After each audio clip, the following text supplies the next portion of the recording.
Esprit Wise, la rubrique aventure de la bande AD+.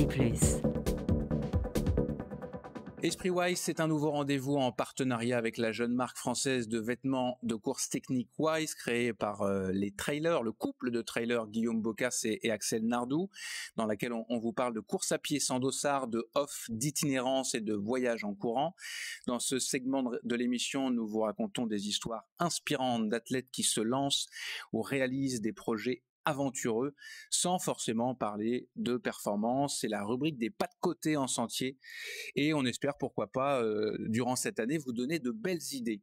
Et puisqu'il est question de personnes inspirantes, je profite que tu sois avec nous, Marianne, pour que tu nous racontes ton choix de devenir une athlète nomade à 100%, de faire de ta vie un voyage.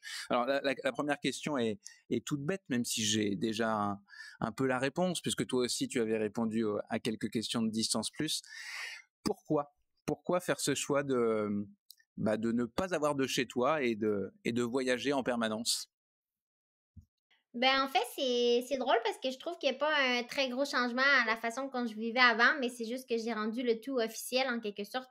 J'ai réalisé que, j'aimais beaucoup voyager à travers la course à pied, puis, c'était toujours, en fait, ce que je préférais. Je voulais pas nécessairement retourner à un endroit, puis je voulais plus profiter à chaque fois que je vais faire une course ou que je vais dans un endroit différent, j'aimerais, y aller pour plus que, tu sais, les 10 jours avant course et les 3 jours pour récupérer.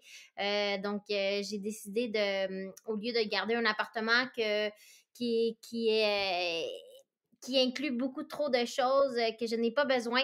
J'ai décidé en fait de me départir de la plupart de mes biens matériels. J'ai vraiment fait un gros clean-up et je me suis débarrassée en fait pratiquement de tout ce que j'ai. J'ai gardé plusieurs souliers de course et équipements autres, notamment mon vélo, mes skis, des choses comme ça. Mais sinon, je me suis débarrassée de tout. Puis j'ai décidé de profiter un peu là, des prochaines années, puis découvrir des nouveaux coins de pays.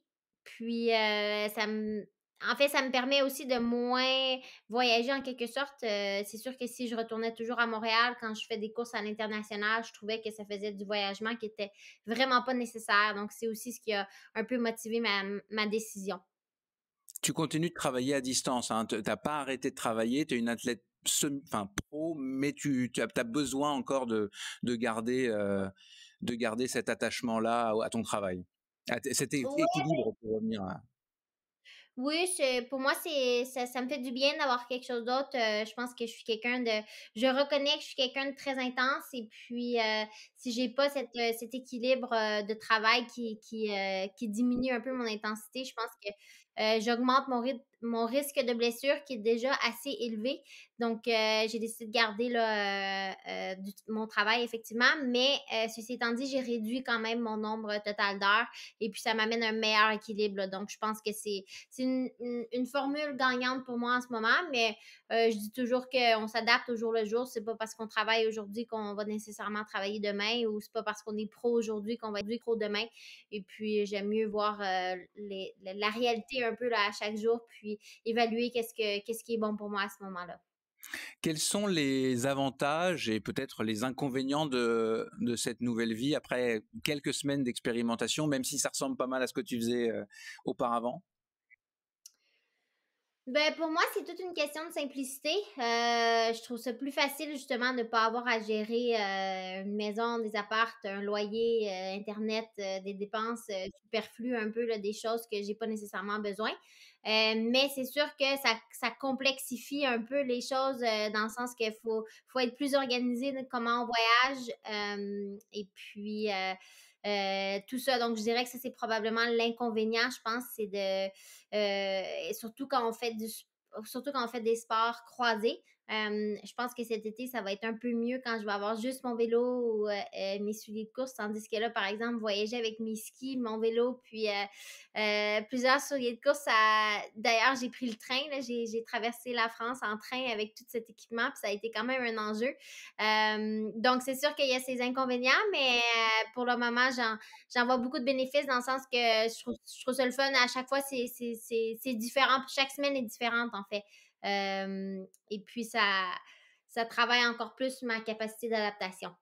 Et alors, encore une fois, ça fait que quelques semaines, mais en l'espace depuis le début de l'année, tu as été dans plein de sentiers, tu as énormément, ton entraînement s'est fait dans des environnements systématiquement différents. Qu'est-ce qui t'a marqué? C'est quoi les images qui te viennent en tête quand je te dis ça? C'est lesquels sentiers qui t'arrivent dans la tête?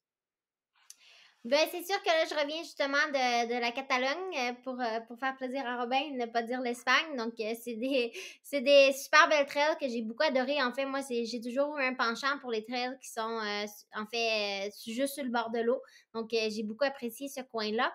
Mais j'ai aussi passé un bon nombre de temps au Cap Estorel depuis que je suis arrivée en France. Et Magnifique. puis, j'ai beaucoup aimé ça, en fait, ouais. J'ai beaucoup aimé les roches rouges, les trails. En fait, c'est super beau aussi sur le bord de l'eau. Puis, ça m'a aussi permis de faire des belles randonnées à vélo. Donc, je pense que c'est un coin que je vais définitivement vouloir retourner découvrir. Et ce que tu fais, hein, je disais que tu travaillais à distance, mais ce que tu fais en fait, ta première partie de journée qui est consacrée à ton entraînement, ta sortie vélo, ta course, et puis la deuxième partie où tu te mets en mode fuseau horaire canadien, québécois, et là tu travailles. C'est plutôt un bel équilibre, ça. Oui, en fait, c'est le fuseau horaire que je préfère. Je suis d'accord. Au mois de janvier aussi, j'étais plus dans l'Ouest canadien, puis se lever à 5h30 pour faire les meetings de 8h30 du Québec, ça, j'ai trouvé ça un peu plus difficile. Mais tu vois, prendre les appels à 10h le soir en France, ça me dérange beaucoup moins. Puis j'aime ça pouvoir ne pas penser au travail justement avant 3h de l'après-midi, puis ça me permet de faire tout ce que j'ai à faire en termes d'entraînement. Puis j'ai quasiment l'impression que ça me donne 2 journées complètes. Fantastique. Je suis sûr que ça va inspirer du monde. Moi, si je pouvais, j'aimerais vraiment pouvoir faire ça. Merci Marianne. Je vous renvoie aussi au site web de notre partenaire Wise, wisetrailrunning.com, pour explorer les produits techniques haut de gamme qu'il développe pour la course et vos aventures nomades. La nouveauté, c'est le Carquois qui est depuis quelques jours en précommande.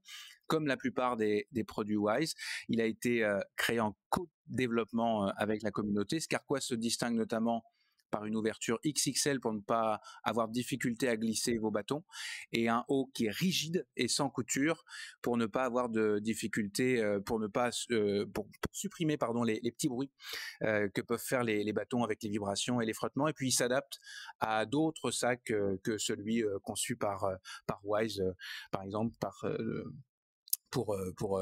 ça peut s'adapter à un sac Salomon par exemple. La bande à des plus, présentée par Nicolas Fer.